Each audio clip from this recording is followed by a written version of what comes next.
Bismillahirrahmanirrahim. Assalamualaikum warahmatullahi wabarakatuh. Waalaikumsalam warahmatullahi wabarakatuh. Berkumpulnya kita pada sore hari ini membahas terkait membangun argumen dinamika dan tantangan demokrasi yang bersumber dari Pancasila. Sebelum kita masuk ke pembahasan, alangkah baiknya kita memperkenalkan diri terlebih dahulu. Saya Andaru Teguh Prakoso. Saya Calvin Nurhayan. Saya Kevin. Saya Muhammad Khairul. Saya Meili. Saya Erika Alfiani. Perkenalkan, saya Muhammad Ashar. Baik, terima kasih atas perkenalannya. Kita langsung masuk saja membahas materi tentang membangun argumen tentang dinamika dan tantangan demokrasi yang bersumber dari Pancasila. Sepanjang sejarah Indonesia pernah mengalami dinamika ketatanegaraan seiring dengan berubahnya konstitusi yang dimulai sejak berlakunya UUD 1945, Konstitusi RIS 1949, UUD 1950, dan kembali lagi ke UUD 1945. Dan akhirnya kita mengamandemen UUD 1945 sebanyak 4 kali. Dari kalian, apa kalian tahu tahun berapa saja UUD 1945 diamendemenkan? Ya, izin menjawab pada pertanyaan moderator. Adapun 4 kali amandemen Undang-Undang Dasar 1945, yaitu yang pertama, perubahan pertama Undang-Undang 1945. Perubahan terhadap Undang-Undang 1945 terjadi setelah berkumandangnya tuntunan reformasi yang diantaranya berkenaan dengan reformasi konstitusi atau konstitusional reform. Sebagaimana diketahui, sebelum terjadinya amandemen terhadap Undang-Undang 1945, kedudukan dan kekuasaan Presiden Republik Indonesia sangat dominan, lebih-lebih dalam praktek penyelenggaraan negara. Oke. Yang kedua, ada perubahan kedua Undang-Undang 1945. Perubahan kedua terhadap Undang-Undang 1945 dilakukan pada substansi yang meliputi 1. Pemerintahan daerah, 2. Wilayah negara, 3. Warga negara dan penduduk, 4. Hak asasi manusia, 5. Pertahanan dan keamanan negara, 6. Bendera, bahasa, lambang negara, dan lagu kebangsaan. Dan yang ketujuh, lembaga DPR, khususnya tentang keanggotaan, fungsi, hak, maupun tentang cara pengisiannya. Adapun perubahan ketiga Undang-Undang 1945 diputuskan pada rapat paripurna MPR RI ke-7 tanggal 9 November 2001, sidang tahunan MPR Republik Indonesia. Perubahan substansi amandemen ketiga meliputi 1. Kedudukan dan kekuasaan MPR. 2. Eksistensi negara hukum Indonesia. 3. Jabatan presiden dan wakil presiden termasuk mekanisme pemilihan. 4. Pembentukan lembaga baru dalam sistem ketatanegaraan Republik Indonesia. Dan yang kelima, pengaturan tambahan bagi lembaga DPK. 6. Pemilu. Adapun perubahan yang keempat, Undang-Undang 1945. Perubahan keempat terhadap Undang-Undang 1945 ini merupakan perubahan terakhir yang menggunakan pasal 37 Undang-Undang 1945 pra-amandemen yang dilakukan oleh MPR. Ada 9 item substansial pada perubahan keempat Undang-Undang 1945, antara lain 1. Keanggotaan MPR. 2. Pemilihan presiden dan wakil presiden tahap kedua. 3. Kemungkinan presiden dan wakil presiden berhalangan tetap. 4. Tentang kewenangan presiden. 5. Hal keuangan dan bank sentral. 6. Pendidikan dan kebudayaan. 7. Perekonomian dan kesejahteraan sosial. 8. Aturan tambahan dan aturan peralihan. Dan yang terakhir 9. Kedudukan penjelasan Undang-Undang Dasar 1945. Mungkin itu saja penjelasan dari perubahan amandemen dari 1945. Saya kembalikan ke moderator. Baik, terima kasih jawabannya atas Kevin. Kita lanjut lagi. Untuk memahami dinamika itu sendiri dan tantangan demokrasi itu sendiri, ada baiknya kita untuk membandingkan aturan dasar dalam naskah asli UUD 1945 dan bagaimana perubahannya berkaitan dengan MPR, DPR, dan DPD. Yang pertama kita masuk ke MPR. Amandemen UUD 1945 dilakukan pula terhadap ketentuan tentang lembaga permusyawaratan rakyat, yaitu MPR. Sebelum dilakukan perubahan, MPR merupakan lembaga tertinggi negara. Bagaimana setelah dilakukan perubahan itu? Izin menjawab moderator. Ya, silakan. Perubahan dari sistem vertikal hierarkis dengan prinsip supremasi MPR menjadi sistem yang horizontal fundamental dengan prinsip checks and balances, saling mengawasi dan mengimbangi antar lembaga negara dalam kaitan pemilihan presiden dan wakil presiden. Secara langsung timbul kewenangan baru bagi MPR, yakni melantik presiden dan wakil presiden, pasal 3 ayat 2 Undang-Undang Dasar 1945. Kewarganegaraan lain yang muncul berdasarkan ketentuan pasal 3 ayat 3 Undang-Undang Dasar 1945 adalah MPR berwenang memberhentikan presiden dan wakil presiden dalam masa jabatan menurut Undang-Undang 1945.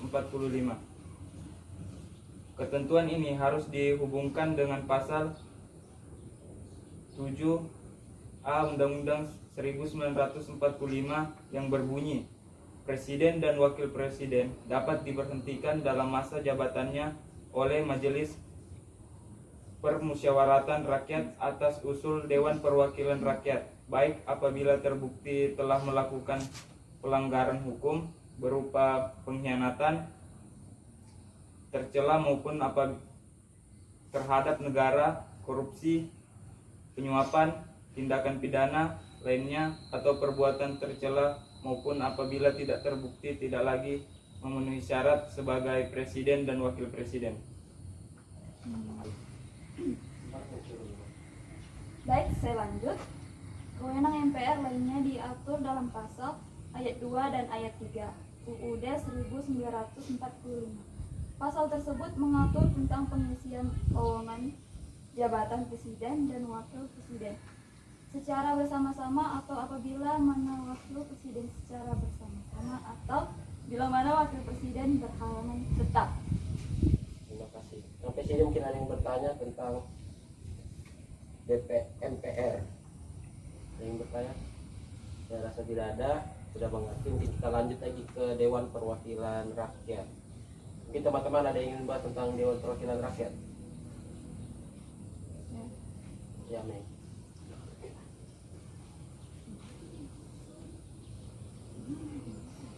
Dewan Perwakilan Rakyat dalam upaya mempertegas pembagian kekuasaan dan menerapkan prinsip saling mengawasi dan mengimbangi yang lebih ketat dan transparan, maka ketentuan mengenai DPR dilakukan perubahan dari ketentuan tersebut adalah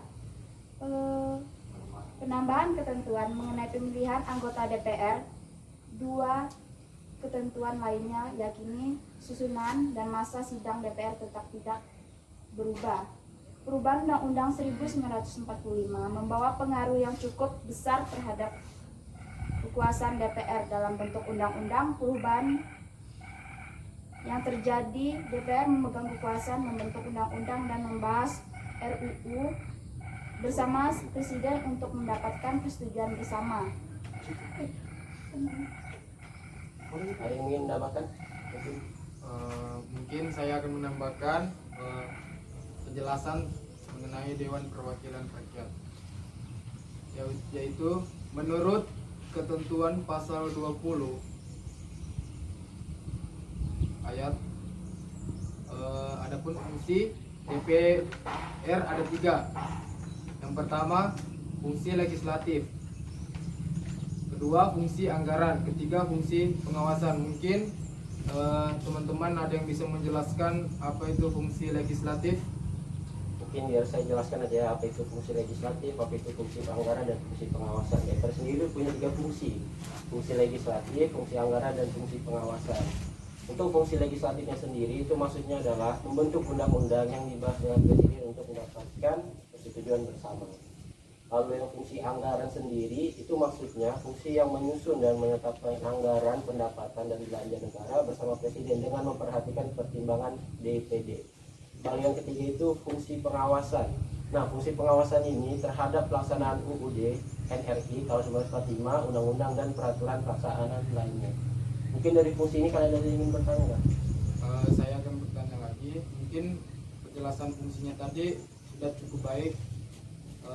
Saya lanjut ke menurut ketentuan pasal 20A ayat 2, DPR mempunyai hak. Adapun 3 hak itu, yang pertama hak interpretasi, yang kedua hak angket, yang ketiga hak menyatakan pendapat. Mungkin bisa dijelaskan sedikit mengenai 3 hak tersebut. Terima kasih. Saya akan menjelaskan terkait hak-hak yang terdapat pada pasal 20 ayat 2. DPR mempunyai hak interpretasi, hak angket, dan hak menyatakan pendapat. Hak interpelasi sendiri adalah hak DPR untuk meminta keterangan kepada pemerintah mengenai kebijakan pemerintah yang penting dan strategis serta ada berdampak luas pada kehidupan bermasyarakat dan bernegara. Lalu ada yang namanya itu hak angket. Hak angket adalah hak DPR untuk melakukan penyelidikan terhadap kebijakan pemerintah yang penting dan strategis serta berdampak luas pada kehidupan bermasyarakat dan bernegara yang diduga bertentangan dengan peraturan perundang-undangan. Lalu yang terakhir, hak menyatakan pendapat. Hak menyatakan pendapat sendiri adalah hak DPR sebagai lembaga untuk menyatakan pendapat terhadap kebijakan pemerintah atau mengenai kejadian luar biasa yang terjadi di tanah air atau situasi dunia internasional. Penyampaian hak ini disertai dengan rekomendasi penyelesaian atau sebagai tindak lanjut pelaksanaan. Hak interpretasi, hak angket, dan terhadap dugaan bahwa presiden dan atau wakil presiden melakukan pelanggaran hukum berupa pengkhianatan terhadap negara, korupsi, penyuapan, tindak pidana berat lainnya, atau perbuatan tercela maupun tidak lagi memenuhi syarat sebagai presiden dan atau wakil presiden. Mungkin saya akan tambahkan lagi sedikit penjelasan dari DPR. Di samping DPR, anggota DPR juga mempunyai hak tertentu, yaitu mengajukan rancangan undang-undang, mengajukan pertanyaan, menyampaikan usul dan pendapat, memilih dan dipilih, membela diri, imunitasi dan protokoler, keuangan dan administratif. Mungkin itu saja. Kembali ke moderator. Itulah pembahasan terkait dengan DPR. Mungkin sampai sini ada yang bertanya tentang DPR. Nah, oke, kita lanjut ke DPD. Teman-teman ada yang membahas tentang DPD? Izin Ya, silakan. berikan materi. Dewan Perwakilan Daerah. Ketentuan mengenai DPD merupakan hal baru dalam Undang-Undang 1945. Ketentuan ini diatur dalam bab tersendiri dan terdiri atas 2 pasal, yaitu pasal 22C dengan 4 ayat dan pasal 22D dengan 4 ayat. Sistem perwakilan di Indonesia merupakan sistem yang khas. Mengapa dikatakan khas? Sebab di samping terdapat DPR sebagai lembaga perwakilan berdasarkan aspirasi rakyat, juga ada DPD sebagai lembaga menampung aspirasi daerah. Saya akan melanjutkan materi yang tadi dibahas teman saya. Demikian dinamika yang terjadi dengan lembaga permusyawaratan dan perwakilan di negara kita yang secara langsung memengaruhi kehidupan demokrasi. Dinamika ini tentu saja kita harapkan akan mendatangkan kemaslahatan kepada semakin sehat dan dinamisnya demokrasi Pancasila yang tengah melakukan konsolidasi menuju demokrasi yang matang. Hal ini merupakan peluang dan sekaligus tantangan bagi segenap komponen bangsa Indonesia. Nah, sekianlah pembahasan kita hari ini. Dari pembahasan yang kita panjang dan lebar tadi, adakah yang ingin bertanya? Saya bertanya. Ya, silakan deh. Pertanyaan saya, apakah demokrasi Pancasila di negara kita sudah berjalan dengan baik? Kalau ada, tolong dijelaskan. Baik, izin menjawab moderator. Ya, silakan Asal. Dalam pelaksanaannya demokrasi sendiri sudah cukup baik, tetapi belum secara menyeluruh. Artinya baiknya pelaksanaan demokrasi tersebut diperlihatkan dari pelaksanaan pemilihan umum atau pemilihan yang dijalankan untuk memilih para pemimpin bangsa dan negara. Namun praktik korupsi, kolusi, dan nepotisme menunjukkan bahwa sebagian pemerintah masih mementingkan kepentingan dirinya sendiri dan kelompok dibandingkan dengan rakyat secara luas. Ditambah lagi tindakan pelaksanaan kebebasan berpendapat belum mampu dilaksanakan secara baik dan bertanggung jawab. Hal tersebut menunjukkan bahwa pelaksanaan demokrasi di Indonesia belumlah berjalan dengan baik. Sekian. Terima kasih jawabannya. Adakah lagi ingin bertanya? Saya bertanya lagi. Oh, ya, silakan. Pertanyaan kedua, seperti yang kita ketahui ada banyak kasus korupsi di negara ini.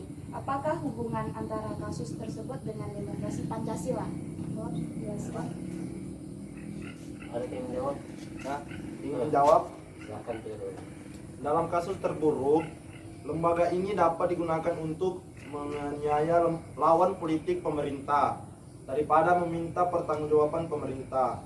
Secara normatif, dapat dikatakan bahwa perubahan kecil dalam norma atau perilaku yang ditimbulkan oleh demokrasi tidak cukup untuk menghilangkan praktik korupsi yang masif. Argumen ini menyiratkan bahwa demokrasi mungkin tak banyak mempengaruhi pada penurunan korupsi.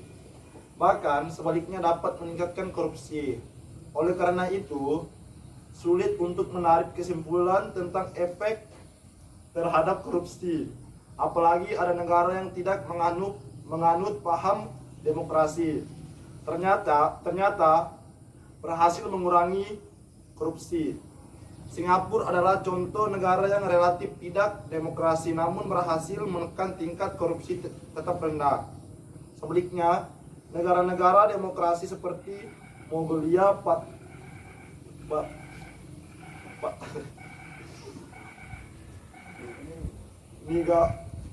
Nicaragua juga di Indonesia memiliki tingkat korupsi yang tinggi. Berbagai studi ekonometrik juga memperlihatkan hasil yang sangat beragam tentang hubungan antara demokrasi dan korupsi. Sejumlah studi yang melaporkan adanya hubungan negatif yang signifikan antara keduanya. Namun ada pula studi yang justru tidak menentukan hubungan yang signifikan. Mungkin sampai situ saja. Baik, terima kasih. Ada lagi yang ingin menyampaikan pertanyaan? Saya Silakan Erika. apa yang membuat Indonesia tetap membutuhkan pembangunan dalam demokrasi meskipun kenyataannya Indonesia telah merdeka dari kolonialisme? Ya, saya izin menjawab pertanyaan dari saudara Erika. Silakan. Karena seperti yang sudah kita lihat, negara Indonesia sudah merdeka dari segi politik, tapi tidak merdeka dari segi ekonomi. Perekonomian Indonesia sekarang ini dijajah oleh bangsa asing. Contohnya seperti Amerika. Saat ini tambang emas Freeport di Papua sedang dikuasai oleh pemerintah Amerika dan bangsa kita. Bangsa Indonesia tidak dapat berbuat apa-apa dengan hal itu. Maka dari itu Indonesia masih memerlukan pembangunan demokrasi. Mungkin itu jawaban saya. Terima kasih. Ada yang ingin bertanya? Sudah cukup pertanyaan dan pembahasan sampai saat ini. Adapun ada closing statement dari saya, demokrasi Indonesia adalah demokrasi konstitusional selain karena dirumuskan dan nilai normanya dalam Uud nomor 45. Konstitusi Indonesia juga bersifat membatasi kekuasaan pemerintah dan menjamin hak-hak dasar warga negara. Praktik demokrasi Pancasila berjalan sesuai dengan dinamika perkembangan kehidupan kenegaraan Indonesia. Prinsip-prinsip demokrasi Pancasila secara ideal telah dirumuskan, sedang dalam tataran empirik mengalami pasang surut. Sebagai pilihan akan pola kehidupan bernegara, sistem demokrasi dianggap penting dan bisa diterima banyak negara sebagai jalan mencapai tujuan kehidupan bernegara, yakni kesejahteraan dan keadilan. Sekian dari pembahasan kita hari ini. Semoga ilmu yang kita dapatkan dapat bermanfaat di masa depan. Sekian dari pembahasan kelompok kami. Billahi taufiq wal hidayah. Wassalamualaikum warahmatullahi wabarakatuh. Waalaikumsalam warahmatullahi wabarakatuh. Bismillahirrahmanirrahim. Assalamualaikum warahmatullahi wabarakatuh. Di sini saya sedang bersama narasumber saya yang akan saya wawancari bersama Bang siapa? Saya namanya Muhammad David Rohman. Bersama Bang David. Nah, Bang David, menurut Bang David sendiri apa sih itu demokrasi? Secara konsep sederhana itu, demokrasi itu menempatkan rakyat sebagai pemegang kekuasaan pemerintahan tertinggi. Sedangkan secara sistem pemerintahannya ini seluruh warga negara itu turut serta dalam pemerintahannya, di mana dengan perantara sebagai ada wakilnya. Oh begitu ya, jadi demokrasi. Nah menurut abang sendiri itu apa sih fungsinya demokrasi di negara kita? Menurut saya fungsi dari demokrasi itu ada 3. Yang pertama itu mendapatkan kesetaraan bagi seluruh warga Indonesia, di mana dengan adanya demokrasi ini memperlakukan semua warga negara itu sama dan sederajat. Kemudian yang kedua itu dapat memenuhi kebutuhan umum, di mana semakin besar suara rakyat itu semakin mudah keinginannya tercapai. Dan fungsi yang terakhir adalah untuk menjamin hak-hak dasar sebagai warga negara. Demokrasi ini menjamin kebebasan dasar seperti hak sipil, politis, berbicara, serta hak lainnya. Nah pertanyaan terakhir nih bang, abang pasti pernah dengar money politik dong? Pastinya sudah tidak asing lah. Nggak asing lah di negara kita kan. Nah menurut abang money politik tuh berpengaruh gak terhadap dinamika demokrasi di negara kita? Sebagaimana kita ketahui itu money politik itu sering terjadi lah pada saat musimnya pemilu kan, di mana paslon tuh biasanya menyebarkan uang atau memberi sejumlah uang atau barang untuk mendapatkan suara mereka.